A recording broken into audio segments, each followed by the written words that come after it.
بعد طول الانتظار، نادي الوداد الرياضي يحقق أول انتصاراته في مشواره بدور المجموعات للعصبة الإفريقية بعد فوزه على ضيف نادي سيمبا التنزاني ضمن الجولة الثالثة في دوري الأبطال الإفريقي، ليبقي على أمله في التأهل إلى الدور الربع النهائي بعد الخسارتين المتتاليتين في الجولتين السابقتين. وبهذا الفوز صعد الفريق الأحمر إلى المركز الثالث ب3 نقاط وبفارق 4 نقاط عن المتصدر المجموعة الثانية نادي أسيغ ميموزا الإيفواري. أما في المركز الثاني نادي جوانين جالاكسي البوتسواني ب4 نقاط، والأخير نادي سيمبا بنقطتين.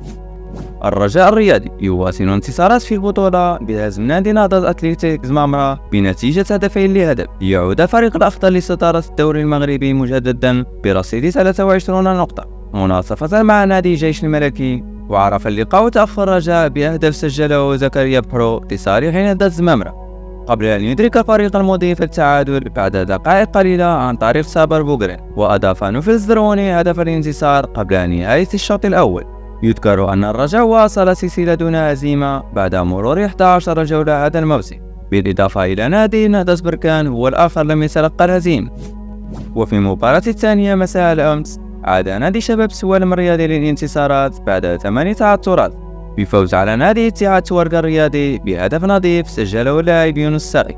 وحقق فريق السلمي انتصاره الثالث هذا الموسم، فيما تلقى الفريق التركي خسارته الرابعة. إدارة الجيش الملكي تستأنف ضد عقوبات إجراء 5 مباريات بدون جمهور حسب بلغ النادي عبر حسابه الرسمي على موقع فيسبوك، مبرزا أنه اعتمد على جميع الحجج القانونية والواقعية الكفيلة بإقناع أعضاء اللجنة بالتراجع عن القرار الابتدائي. طبيب الوداد أنيس شاكو يكشف عن الحالة الصحية لأيوب العملود، حيث أنه يعاني من تمزق في العضلة الخلفية للفخذ. كما استبعد طبيب النادي أن يشارك العملود في مباراة فريقه الأحمر أمام مضيف نادي اتحاد تورق الرياضي التي تجرى مساء الثلاثاء المقبل برسم مؤجل الجولة الثامنة للبطولة. 3 أندية أوروبية تراقب لاعب الرجاء البيضاوي محمد سوبول، حيث كشفت تقارير إعلامية فرنسية أن المدافع سوبول مراقب من مجموعة من الأندية الأوروبية في أفق إمكانية ضمه خلال فترة الانتقالات الصيفية بعد انتهاء عقده مع الفريق الأخضر. وأشارت صحيفة فوز ميركاتو الفرنسية إلى أن 3 أندية أوروبية تتابع سوبول حاليا، ويتعلق الأمر بفريق من الليغا الثانية ونادي بول إيطالي وإف سي زيوريخ السويسري.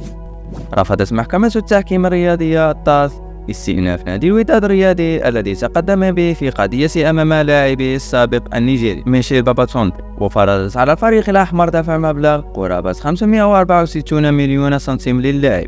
وكان النيجيري ميشيل باباتونتي قد قرر اللجوء إلى لجنة نزاعات التابعة للاتحاد الدولي لكرة القدم فيفا بعد رفض مسؤولي الوداد لتسوية مشاكل مستحقاته المالية بشكل ودي رغم محاولته التنازل عن جزء كبير منها.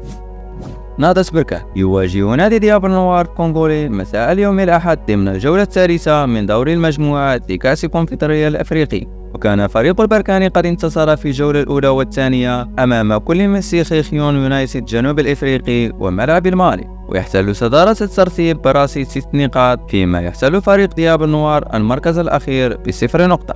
يذكر أن الكاف عين الحكم بوركينابي جون واتارا لإدارة المواجهة بمساعدة مواطني سيديو سياما وحبيب عمر سانو.